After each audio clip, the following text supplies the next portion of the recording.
Assalamualaikum warahmatullahi wabarakatuh. Salam sejahtera, salam keluarga Malaysia. Saya Zahid bin Abdul Aziz mewakili kumpulan 2 dalam subjek GMGA 1013 akan membentangkan tajuk Wawasan Kemakmuran Bersama 2030. Jom kita kenal dengan ahli kumpulan. Saya Zahid bin Abdul Aziz, nombor matrik 291043. Nama saya Muhammad Elman Bisharin, nombor matrik 291080. Salam sejahtera, saya Sri Endang anak perempuan Muhammad Ishak, nombor matrik 291029. Nama saya Ahmad Zamani bin Ismail, pemegang kad matrik 290922. Saya Sania Suliana binti Seol Sulaiman, nombor matrik 291019. Saya Azira Azhari, nombor matrik 291061. Bab pengenalan. Wawasan Kemakmuran Bersama 2030 adalah iltizam untuk menjadikan sebuah Malaysia sebagai sebuah negara yang membangun secara mampan seiring dengan pengalihan ekonomi yang adil, sama dan inklusif pada semua peringkat kumpulan pendapatan, etnik, wilayah dan rantaian bekalan. Bagi memastikan rakyat bersatu padu tanpa prasangka dengan meraihkan kepelbagaian bangsa dan budaya, iltizam ini diteruskan ke arah mengukuhkan kestabilan politik dan meningkatkan kemakmuran negara serta asas penyatuan negara bangsa. Wawasan Kemakmuran Bersama 2030 ini rangka tindakan kerajaan yang dikeluarkan oleh Kerajaan Malaysia di bawah Kerajaan Pakatan Harapan untuk tempoh 2021 hingga 2030 untuk meningkatkan pendapatan semua etnik, terutamanya Bumiputera yang terdiri daripada golongan B40, golongan berpendapatan rendah, miskin tegar, miskin ekonomi, mereka yang berada dalam peralihan ekonomi, Bumiputera orang asli, Sabah dan Sarawak, orang kurang upaya, belia, wanita, kanak-kanak dan warga emas. Rancangan untuk Wawasan Kemakmuran Bersama telah dibentangkan semasa ulang tahun pertama Kerajaan Pakatan Harapan yang diadakan pada Mei 2019. Ia dilancarkan secara rasminya pada 5 Oktober 2019 oleh mantan Perdana Menteri Mahathir Mohamad berikutan jurang ekonomi besar yang tidak dapat diselesaikan di kalangan Bumiputera. Rangka tindakan ini juga diwujudnya untuk meningkatkan kemakmuran negara rakyat Malaysia Bumiputera dalam pelbagai sektor di negara ini dengan Perdana Menteri memastikan bahawa sebarang pembangunan yang diambil di bawah pelan tindakan di kedua-dua Sabah dan Sarawak tidak akan melanggar tanah hak adat asli NCR di wilayah masing-masing. Seterusnya, objektif Wawasan Kemakmuran Bersama 2030. Setiap sesuatu dasar atau wawasan pasti mempunyai objektif yang tersendiri. Objektif ini dapat dikelaskan sebagai sesuatu yang khusus yang ingin dicapai atau matlamat. Ia sangat penting kerana dari objektif maka tercetuslah idea atau perancangan dalam suatu wawasan. Objektif di sini juga merupakan satu titik permulaan dan satu penanda aras bagi wawasan tersebut. Objektif pertama dalam Wawasan Kemakmuran Bersama WKB 2030 ini pembangunan untuk semua. Kerajaan telah menstrukturkan semula ekonomi ke arah yang lebih progresif, berpaksikan ilmu dan bernilai tinggi dengan penyertaan masyarakat yang menyeluruh di semua peringkat. Ia juga dapat mengurangkan kadar inflasi dan kemiskinan. Ekonomi negara juga perlu distruktur untuk mewujudkan kembali permintaan barangan dan pekerja yang boleh memulihkan negara dari kemelesatan ekonomi. Malaysia sangat perlu menitik beratkan hal ini kerana ekonomi Malaysia perlu terus maju dan seiring dengan arus permodenan. Objektif yang kedua ialah menangani jurang kekayaan dan pendapatan. Bagi menangani jurang ekonomi antara kumpulan pendapatan, etnik, pembangunan wilayah dan rantaian bekalan untuk membela dan meningkatkan keupayaan rakyat supaya tiada lagi yang ketinggalan. Sejak dahulu lagi Malaysia mempunyai jurang pendapatan dan kadar kemiskinan yang tinggi. Dengan hadirnya kemelut pandemik COVID-19, ia lagi meningkatkan seterusnya menjejaskan pendapatan individu dan isi rumah. Dengan ini jurang pendapatan rakyat di Malaysia sangat jauh jaraknya. ia perlu dibincangkan kembali kerana perkara ini akan mengganggu gugat kesejahteraan dan kehidupan masyarakat di Malaysia. Dengan jurang ini, ia akan timbul masalah perkauman serta meningkatkan kadar jenayah di Malaysia kelak. Objektif yang ketiga adalah negara bersatu, makmur dan bermaruah. Objektif ini untuk menjadikan Malaysia sebuah negara yang bersatu, makmur dan bermaruah. Seterusnya muncul sebagai paksi ekonomi Asia. Malaysia mahu mempunyai rakyat yang bersatu, padu serta makmur untuk kesejahteraan dan keselamatan negara. Malaysia juga mahu seiring dengan negara-negara lain, negara-negara Asia yang maju serta terkehadapan dari segi ekonomi serta pembangunan. Isu-isu berkenaan dengan Wawasan Kemakmuran Bersama 2030. Isu pertama ialah Malaysia perlu memperbaiki pasaran buruh dan pendapatan pekerja. Ia diketengahkan kerana pendapatan pekerja tidak berpadanan dengan gaji yang diberikan. Menteri perlu berbincang semula untuk menyelesaikan isu ini. Kerajaan perlu memperkenalkan sektor pertumbuhan baru iaitu sektor elektrik dan elektronik atau E&E. Malaysia telah berada di landasan yang tepat untuk mendapat projek dan keuntungan yang besar dalam sektor ini. Tapi cabaran di sini ialah kekurangan semikonduktor sehingga hujung Disember 2023. Kerajaan juga perlu membaik pulih ekosistem perniagaan dan industri. Ia penting untuk memastikan Malaysia untuk jadi negara maju di dalam sektor ini. Cabarannya pula ialah kekurangan modal, ilmu dan infrastruktur sokongan. Peningkatan keupayaan sumber manusia juga diperkenalkan di Malaysia dalam wawasan ini. Cabaran di sini ialah Malaysia kekurangan tenaga mahir. Ini kerana segala latihan dan kursus yang mahu dilakukan perlu modal yang tinggi. Isu kedua ialah peningkatan modal sosial masyarakat. Masyarakat perlu bersatu padu untuk menyokong pembangunan dan pertumbuhan ekonomi. Antara cabaran dari isu ini ialah berbilang kaum. Semua sedia maklum, Malaysia mempunyai masyarakat majmuk iaitu terdiri dari kaum Melayu, Cina dan India. Ia agak menyukarkan perpaduan dapat dipupuk, tetapi ia masih boleh diperbaiki. Cabaran kedua ialah kurangnya sifat patriotisme dalam kalangan anak muda.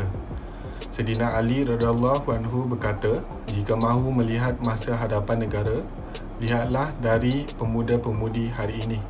Kata-kata ini sangat mendalam kerana patriotisme tidak boleh dengan hanya menyambut hari kemerdekaan dan hari Malaysia sahaja. Tetapi cinta akan negara memang perlu ada dalam diri anak muda masa kini. Isu-isu dalam Wawasan Kemakmuran Bersama 2030. Isu tersebut adalah berkenaan dengan ekosistem perniagaan dan industri negara yang perlu ditambah baik supaya kekal, relevan dan sentiasa memenuhi kehendak ekonomi pada masa hadapan. Justeru itu, penggunaan teknologi dan revolusi industri 4.0 amat disarankan dalam konteks WKB 2030. Selain daripada itu, pengurusan yang lebih terkini dan berkesan turut diperlukan bagi mencapai maksud tersebut. Ditambah baik dengan pemakaian ekonomi digital secara menyeluruh akan memantap dan memacu industri 4.0 ke aras yang lebih tinggi. Sekiranya kesemua langkah di atas berjaya dilaksanakan, ianya akan membantu dalam peningkatan peratusan pekerja yang bernilai dan berkemahiran tinggi akan meningkat khasnya di Malaysia. Namun dalam setiap tujuan ataupun objektif yang perlu dicapai semestinya ada cabaran yang perlu dihadapi. Dalam situasi ini, cabaran daripada segi kos, perubahan mentaliti, tenaga dan masa diperlukan. Berikutan perubahan diperlukan dalam skala yang agak besar. Justru itu, syarikat ataupun organisasi tersebut perlu bersedia dengan kesemua kemungkinan dan pengorbanan tersebut. Seterusnya, isu yang akan saya bentangkan adalah mengenai pelopori sektor-sektor pertumbuhan baru untuk meronjak produktiviti dalam menjana ekonomi negara ke aras yang lebih tinggi. Malaysia tidak boleh menerus terkepung dan terkongkong dalam sektor tradisional dengan metod kerja yang keterbelakang. Pelaburan dan pengujudan kapasiti dalam sektor-sektor pertumbuhan baru perlu dalam memastikan ekonomi dunia dan negara mampu terus berubah secara radikal dan mampan. Malaysia sepatutnya mampu menjadi negara pengeluar kepada lebih banyak produk yang bertaraf dunia dan tidak perlu terus menjadi negara pengguna sahaja. Antara sektor-sektor baru yang sedang dan telah dikenal pasti merangkumi ekonomi digital, teknologi hijau, industri solar, kenderaan elektrik EV dan yang lain-lain. Namun seperti yang kita ketahui, Malaysia masih tertakluk dan terikat dengan sektor tradisional berikutan kekangan dan cabaran yang melanda seperti kewangan bagi membangunkan sektor pertumbuhan tersebut. Dengan ini diakui ia memerlukan kos dan perbelanjaan yang tinggi, dan ini ialah dilema yang harus dilalui oleh pemain industri ataupun usahawan. Dan oleh itu kerajaan mungkin perlu menyediakan menyarankan atau menyediakan dana untuk memberi latihan yang setimpal dengan keperluan dan tuntutan industri, khasnya usahawan IKS yang tidak berani mengambil risiko kewangan tersebut. Dan kerajaan juga perlu menyediakan platform latihan atau suntikan dana bagi meningkatkan kapasiti pekerja bagi mencapai status pekerja berkemahiran tinggi atau pekerja separuh mahir, paling tidak pun bagi mencapai maksud tersebut secara tidak langsung membantu Malaysia dalam mencapai WKB 2030. Okey, antara cabaran lain dalam menjayakan wawasan kemakmuran bersama 2030 ialah menggalakkan penggunaan teknologi dalam industri pembuatan, yang mana sekiranya kita menggalakkan penggunaan teknologi dalam industri pembuatan, ia bukan sahaja dapat meningkatkan jumlah pengeluaran produk tersebut, tetapi ia juga dapat mengurangkan kos yang akan digunakan untuk mengeluarkan sesuatu produk. Okey, dengan adanya bantuan teknologi dalam industri, ia juga dapat meningkatkan juga daya saing. Okey, syarikat juga dapat mengurangkan kebergantungan pada pekerja asing, yang mana pada masa kini pekerja asing banyak bekerja di kilang-kilang. Selain itu, cabaran dalam kemajuan teknologi juga dapat meningkatkan kemahiran untuk pekerja tempatan dalam segi pengurusan pada tahap yang tinggi. Di samping itu, ia juga dapat meningkatkan kemahiran untuk penyelenggaraan robot berteknologi tinggi serta sensor kecerdasan buatan, iaitu AI dan juga automatik. Terdapat beberapa cadangan dalam mencapai matlamat wawasan kemakmuran bersama 2030. Antaranya ialah merapatkan jurang pendapatan. Kerajaan hendaklah mengambil inisiatif bagi merapatkan jurang pendapatan di dalam negara kita. Hal ini adalah salah satu cara yang sistematik bagi menjamin kesejahteraan rakyat dalam memastikan pertumbuhan ekonomi Malaysia akan terus mampan pada masa akan datang. Selain itu, perkara ini haruslah dikaji untuk dilaksanakan serta dilihat secara keseluruhan kerana melibatkan semua peringkat. Sebagai contoh, kerajaan hendaklah memberi perhatian yang konsisten kepada golongan B40 bagi memastikan rancangan yang jitu dapat dilaksanakan dengan menaik taraf kehidupan kumpulan tersebut ke paras yang lebih tinggi. Yang kedua, membendung gejala rasuah yang semakin berleluasa. Aktiviti rasuah dalam negara kita semakin berleluasa, tidak kira dari pelbagai peringkat. Gejala rasuah dapat dibasmi dengan pelaksanaan undang-undang yang setimpal dan tegas oleh pihak yang bertanggungjawab, iaitu Suruhanjaya Pencegahan Rasuah Malaysia (SPRM). Selain itu, Badan Kehakiman Negara juga perlu menetapkan pembicaraan kes yang melibatkan gejala rasuah ini dijalankan dengan adil dan saksama supaya pelaku rasuah tidak berkesempatan untuk memutarbelitkan fakta bagi melepaskan diri daripada tuduhan rasuah. Natijahnya, gejala rasuah tidak seharusnya dipandang enteng oleh sesetengah pihak kerana perbuatan rasuah kalau tidak dicegah akan menjadi satu pandemik. Yang ketiga, menyediakan lebih banyak kemudahan pinjaman perniagaan, bantuan kewangan dan pembiayaan bagi usahawan. Dalam usaha untuk mencapai objektif wawasan kemakmuran bersama 2030, ekonomi Bumi Putra amat dititik beratkan dalam perkara ini bagi setaraf dan seiring dengan pembangunan negara kita. Kerajaan hendaklah menyediakan lebih banyak suntikan dana bagi tujuan mewujudkan perusahaan kecil dan sederhana PKS yang mempunyai persaingan yang sihat melalui bantuan dan pinjaman perniagaan. Dengan memberi ilmu pengetahuan yang menyeluruh dalam perniagaan kepada usahawan. Sebagai contoh, Kementerian Pembangunan Usahawan dan Koperasi KUSKOP boleh menubuhkan skim pinjaman untuk PKS dengan kadar faedah yang lebih rendah berbanding dengan skim-skim pinjaman yang sedia ada. Hal ini membolehkan usahawan mendapat keuntungan yang maksimal dengan pembayaran kadar faedah yang rendah seiring dengan pembangunan masa kini. Kesimpulannya, kemudahan pinjaman perniagaan adalah suntikan dana yang sistematik dalam pembangunan keusahawanan bagi pelaburan utama dalam mencapai matlamat wawasan kemakmuran bersama 2030.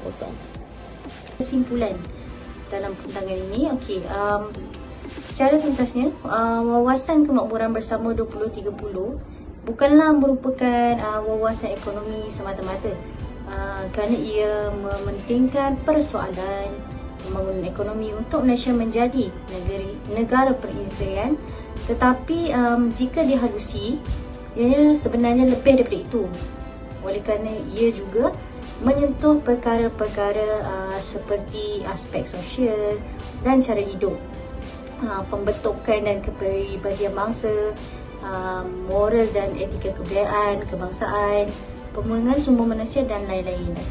Selain itu juga, wawasan kemakmuran bersama 2030 ni bukanlah slogan semata-mata yang boleh kita macam laungkan ke, tetapi ia lebih merupakan rangka kerja tindakan bagi setiap rakyat dan juga kerajaan untuk mengambil langkah-langkah tertentu bagi memastikan Malaysia menjadi negara yang benar-benar maju dan makmur.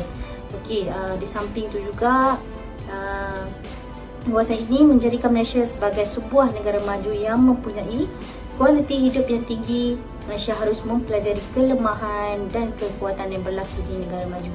Dalam konteks ini, wawasan tersebut ataupun wawasan kemakmuran bersama 2030 ni memerlukan beberapa perisian penting. Di antaranya ialah kualiti tenaga kerja yang dihasilkan oleh sistem pendidikan, perubahan sikap dan nilai, penekanan kepada sains dan teknologi, perancangan dan peranan sektor swasta yang lebih dinilai. Sekian, terima kasih.